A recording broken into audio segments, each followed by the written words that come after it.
जय हिंद साथियों, आज के इस क्लास में आप सभी का बहुत बहुत स्वागत है। तो साथियों, आज के इस क्लास में ज्योग्राफी यानी कि भूगोल का प्रैक्टिस सेट नंबर 5 चलेगा। और साथियों, इससे पहले जो भी आपका क्लास छूटा हुआ है वो सारा क्लास आपको बिहार पुलिस के बैच में या फिर बिहार पुलिस ड्राइवर के बैच में मिल जाएगा। तो ये है आपका बिहार पुलिस का बैच। इसके बारे में अगर आपको जानना है तो सबसे पहले इस एप्लीकेशन को इंस्टॉल कीजिए। जैसे ही आप लोग इस एप्लीकेशन को ओपन करेंगे तो ऊपर ही आपको हमारा व्हाट्सअप नंबर मिल जाएगा। तो व्हाट्सअप पर मैसेज करके आप लोग बैच के बारे में संपूर्ण जानकारी ले सकते हैं। तो चलिए इसी के साथ आज के सेट को स्टार्ट करते हैं। तो साथियों, आज का पहला क्वेश्चन देखिए, प्रसिद्ध गिर वन कहाँ पर स्थित है? मैसूर, कश्मीर, गुजरात या फिर डी केरल में? चलिए क्वेश्चन नंबर 1 के लिए आप लोग आंसर बताइए। प्रसिद्ध जो गिर का वन है ये कहाँ पर स्थित है? सही आंसर है गुजरात में। तो यहाँ पर जो भी बच्चे ऑप्शन सी बता रहे हैं उनका बिल्कुल सही जवाब है। गिर का जो वन है ये गुजरात में स्थित है।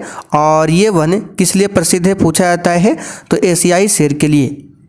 तो अगर आपसे पूछे कि बताइए कौन सा नेशनल पार्क या फिर कौन सा वन एशियाई शेर के लिए प्रसिद्ध है, तो याद रखिएगा गिर का वन, जो कि कहाँ पर है? गुजरात में। अगर आपसे पूछे कि पेरियार अभ्यारण्य कहाँ पर है? पेरियार अभ्यारण्य, तो याद रखिएगा केरल में। अगर आपसे पूछे कि बांदीपुर अभ्यारण्य कहाँ पर है, तो ये आपका कहाँ पर है? कर्नाटक में। मानस नेशनल पार्क पूछे कहाँ पर है? असम में। काजीरंगा नेशनल पार्क पूछे कहाँ पर है, तो ये भी असम में। और काजीरंगा नेशनल पार्क जो है ये एक सींग वाले गैंडे के लिए बहुत ही प्रसिद्ध है। तो यहाँ पर आंसर आपका क्या हो जाएगा? C option, Gujarat.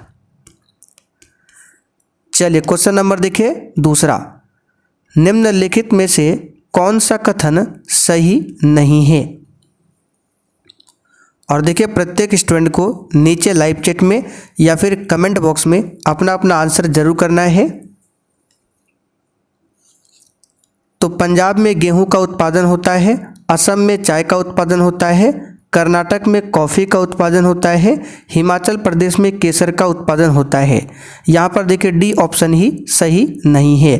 केसर का उत्पादन कहाँ पर होता है? ये केवल जम्मू कश्मीर में होता है, ना कि हिमाचल प्रदेश में। और केसर को क्या बोला जाता है? जाफरान।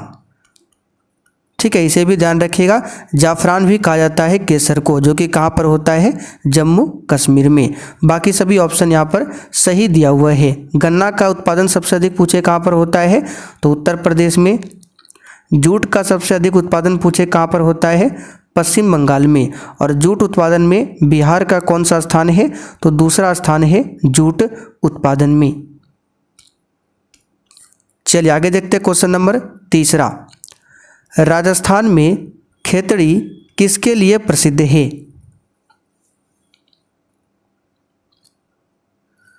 चलिए बताइए क्वेश्चन नंबर 3 के लिए आंसर। राजस्थान का जो खेतड़ी बेल्ट है वो किसके लिए प्रसिद्ध है? तो यहाँ पर इस क्वेश्चन का आंसर क्या हो जाएगा? चलिए ऑप्शन के अकॉर्डिंग बताना है। तो ये जो है तांबे की प्राचीन खाने स्थित है खेतड़ी में। किसके लिए? तांबा, यानी कि ऑप्शन ए यहाँ पर देखिए कॉपर दिया हुआ है।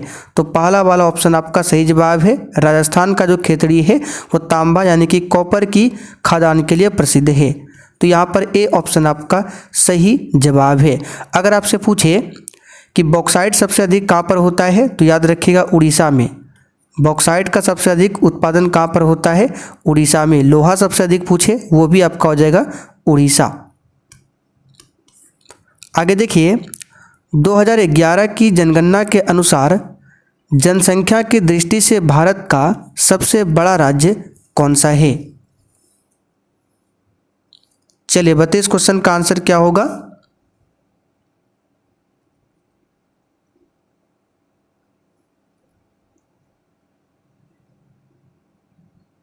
तो यहाँ पर इस क्वेश्चन का आंसर क्या होगा बताइए।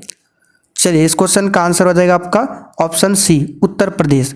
हमने आपको बताया था जनसंख्या की दृष्टि से नंबर 1 पर है उत्तर प्रदेश, दूसरे स्थान पर है महाराष्ट्र, तीसरे स्थान पर है बिहार, चौथे स्थान पर है पश्चिम बंगाल। तो कम से कम आपको 4 राज्यों के नाम ध्यान रखना है, उत्तर प्रदेश, महाराष्ट्र, बिहार और पश्चिम बंगाल। पश्चिम बंगाल की राजधानी कहाँ पर है? कोलकाता। ठीक है, और कोलकाता किस नदी के तट पर बसा हुआ है? तो ये हुगली नदी के तट पर कोलकाता बसा हुआ है। चलिए आगे देखते हैं क्वेश्चन 5। संसार का सबसे बड़ा द्वीप समूह कौन सा देश है? तो यहाँ पर देश में बताना है। ठीक है, संसार का सबसे बड़ा द्वीप समूह कौन सा देश है? तो ये हो जाएगा इंडोनेशिया। यहाँ पर बी वाला ऑप्शन आपका सही जवाब है। संसार का सबसे बड़ा द्वीप समूह कौन सा देश है? तो इंडोनेशिया है।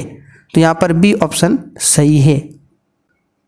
अगला क्वेश्चन देखिए, निम्नलिखित में से किस प्रकार की मिट्टी ज़्यादातर प्राचीन क्रिस्टलीय एवं कायांतरित चट्टानों के अपक्षय के कारण अस्तित्व में आई है?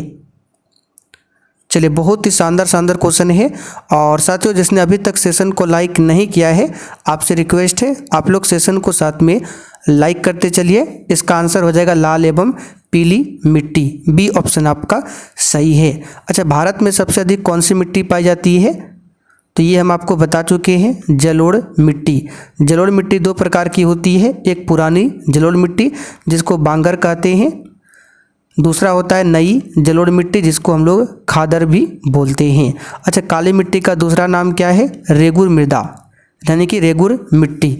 और इस मिट्टी में सबसे अधिक कपास की खेती की जाती है। आगे देखिए, समय के संदर्भ में जीएमटी का अर्थ क्या है? यानी कि जीएमटी का फुल फॉर्म बताना है, क्या होता है? चलिए, क्वेश्चन 7 के लिए बताइए आंसर। समय के संदर्भ में जीएमटी का अर्थ क्या है? तो इसका अर्थ होता है इसका अर्थ होता है क्या? Greenwich mean time. यहाँ पर देख सकते हैं बी ऑप्शन में दिया हुआ है ग्रीनविच मीन टाइम। आगे देखिए, ग्रीन हाउस प्रभाव का अर्थ क्या है? और साथियों, आपके बैच में जो बूस्टर जीके का सेक्शन बना हुआ है वहाँ पर नोट्स नंबर 36 अपलोड कर चुके हैं। तो अगर आपने नहीं देखा है तो जाकर आप लोग देख सकते हैं।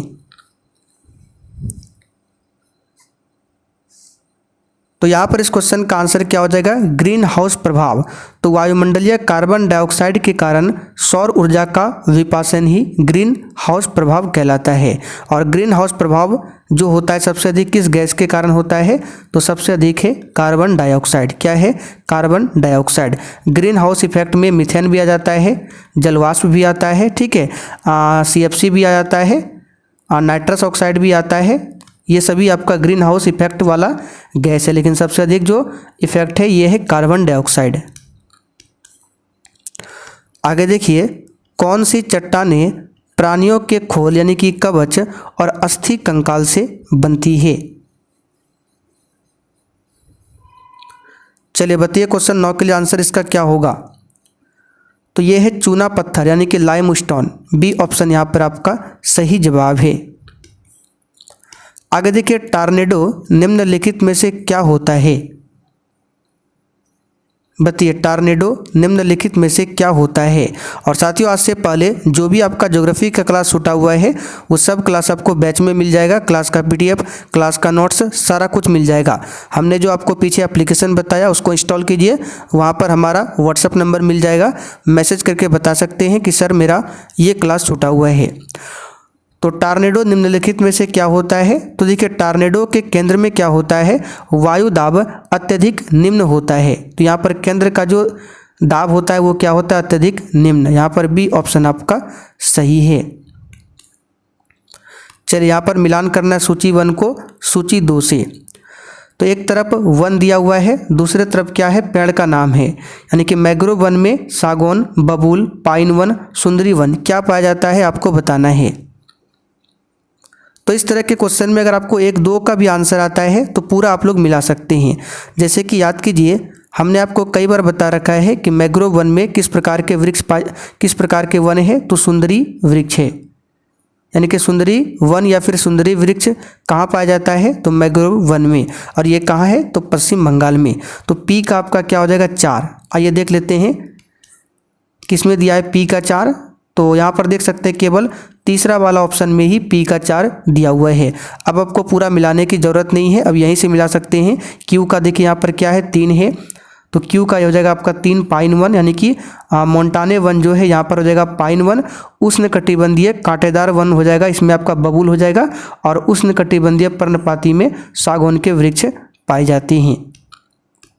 चलिए आगे देखते हैं।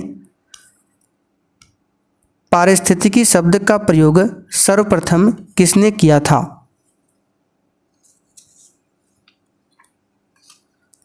और सेशन के लास्ट में आपको कमेंट करके अपना अपना स्कोर जरूर बताना है। तो पारिस्थितिकी शब्द यानी इकोलॉजी, तो इसका प्रयोग किया था अर्नेस्ट हैकल ने।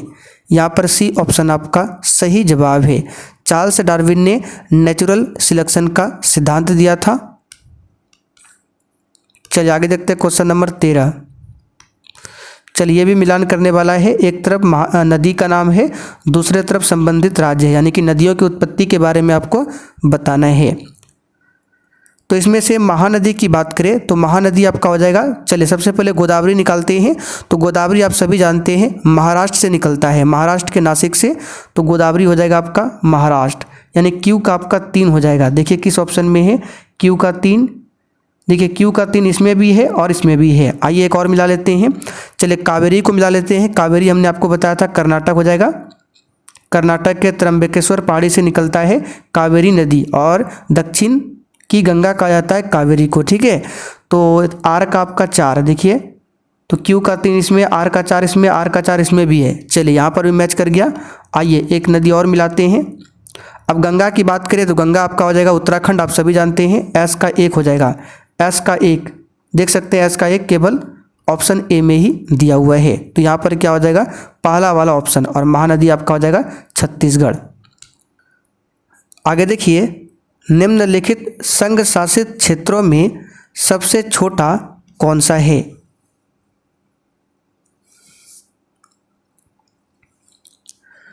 तो क्षेत्रफल में सबसे छोटा है लक्षद्वीप। क्या है? लक्षद्वीप। यहाँ पर डी ऑप्शन आपका सही जवाब है। लक्षद्वीप जो है टोटल 36 द्वीपों से मिलकर बना हुआ है। लक्षद्वीप की राजधानी कहाँ पर है? कवरत्ती। और लक्षद्वीप कहाँ पर स्थित है? तो जैसे ये भारत का नीचे साइड का मैप हो गया, इधर आपका अरब सागर है, तो यहाँ पर है लक्षद्वीप, ठीक है। और यहाँ पर है अंडमान निकोबार द्वीप समूह। तो लक्षद्वीप जो है अरब सागर में स्थित है, ध्यान रखिएगा। अच्छा, लक्षद्वीप का जो हाई कोर्ट है वो किस राज्य के अंतर्गत में आता है? तो लक्षद्वीप जो है ये केरल, ठीक है, केरल हाई कोर्ट के अंतर्गत में आता है लक्षद्वीप, इसे ध्यान रखिएगा। चलिए आगे देखिए, अरुणाचल प्रदेश में प्रवेश करने पर ब्रह्मपुत्र नदी को किस नाम से संबोधित किया जाता है? तो ये सब क्वेश्चन कई बार बता चुके हैं। ब्रह्मपुत्र नदी भारत की सबसे चौड़ी नदी है।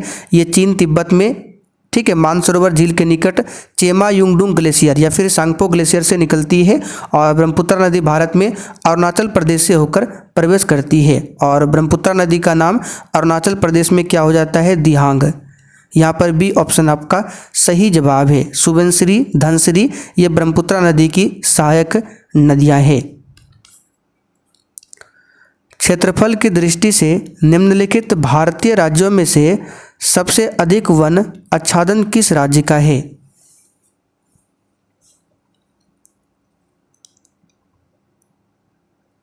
तो क्षेत्रफल की दृष्टि से सबसे अधिक वन है मध्य प्रदेश में। कहाँ पर है? मध्य प्रदेश में। मध्य प्रदेश को टाइगर स्टेट के नाम से भी जाना जाता है। लेकिन अगर आपसे पूछे परसेंटेज में सबसे अधिक वन कहाँ पर है प्रतिशत की दृष्टि से, तब आपको आंसर करना है मिजोरम। लेकिन क्षेत्रफल में कौन आगे है? तो मध्य प्रदेश। आंध्र प्रदेश में अनंतपुर जिला किसके लिए प्रसिद्ध है?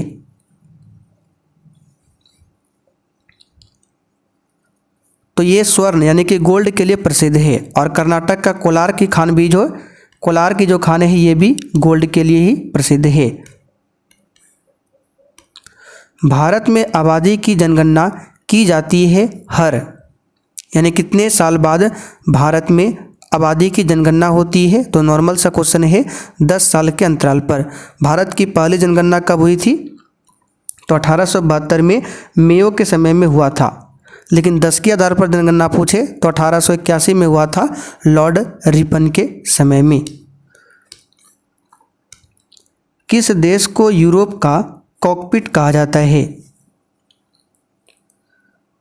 चलिए, बिल्कुल इसी टाइप से क्वेश्चन आपके एग्जाम में आएंगे। बताइए किस देश को यूरोप का कॉकपिट कहा जाता है? तो यूरोप का कॉकपिट बेल्जियम को कहा जाता है। किसे?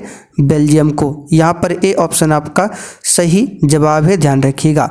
बेल्जियम की राजधानी कहाँ पर है? ब्रुसेल्स। ब्रुसेल्स। और ब्रुसेल्स में किसका मुख्यालय है?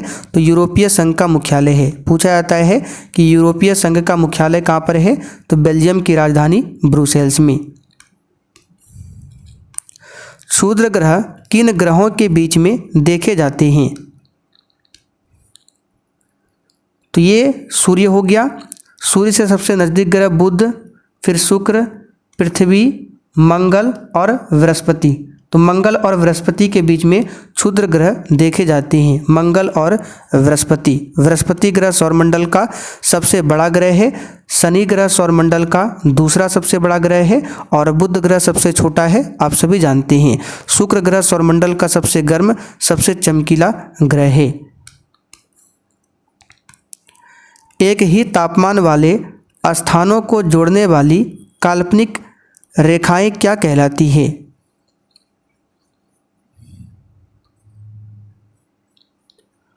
तो एक ही तापमान वाले स्थानों को जोड़ने वाली जो काल्पनिक रेखाएं होती है वो क्या कहलाती है? तो समताप रेखाएं, इंग्लिश में आइसोथर्म, दोनों आपको ध्यान रखना है। आगे देखिए, कौन सी नदी बंगाल की खाड़ी में गिरती है?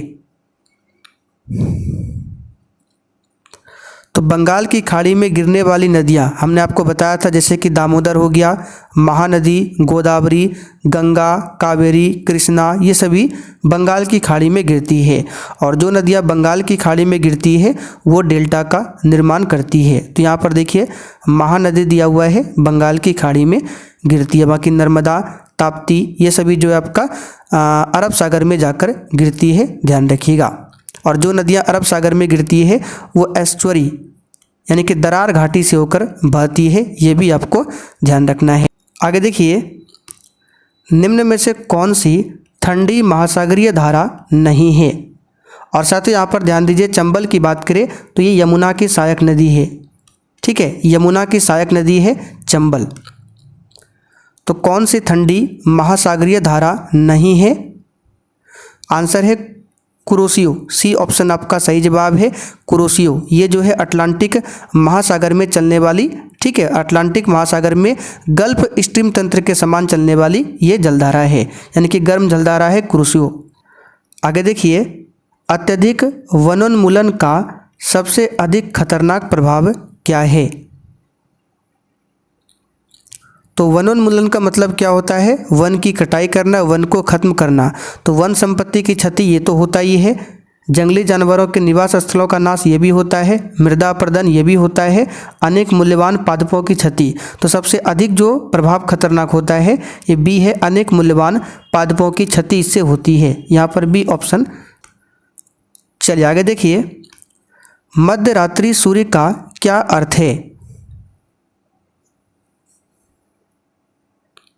तो मध्य रात्रि सूर्य का मतलब होता है सूर्य का ध्रुवीय वृत्त में देर तक चमकना। ठीक है, चमकना। यहाँ पर डी ऑप्शन आपका सही जवाब है। और ऐसा कहाँ पर होता है? मध्य रात्रि में सूर्य नॉर्वे में दिखाई पड़ता है। जवाहर सुरंग कहाँ पर स्थित है? तो जवाहर सुरंग जो है जम्मू कश्मीर हो जाएगा, बी ऑप्शन यहाँ पर जम्मू कश्मीर। चलिए आगे देखिए, भारत में वर्षा वन कहाँ पाए जाते हैं? चलिए ये क्वेश्चन एग्जाम के लिए इम्पोर्टेंट होगा। भारत में वर्षा वन कहाँ पाए जाते हैं? तो उत्तर पूर्वी हिमालय और पश्चिमी घाट में पाए जाते हैं। आगे देखिए, हरित क्रांति सबसे अधिक सफल रही थी। हरित क्रांति किससे संबंधित है? खाद्यान्न उत्पादन से। भारत में हरित क्रांति के जनक कौन है? तो डॉक्टर एम.एस. स्वामीनाथन। कौन है? Doctor M S. स्वामीनाथन।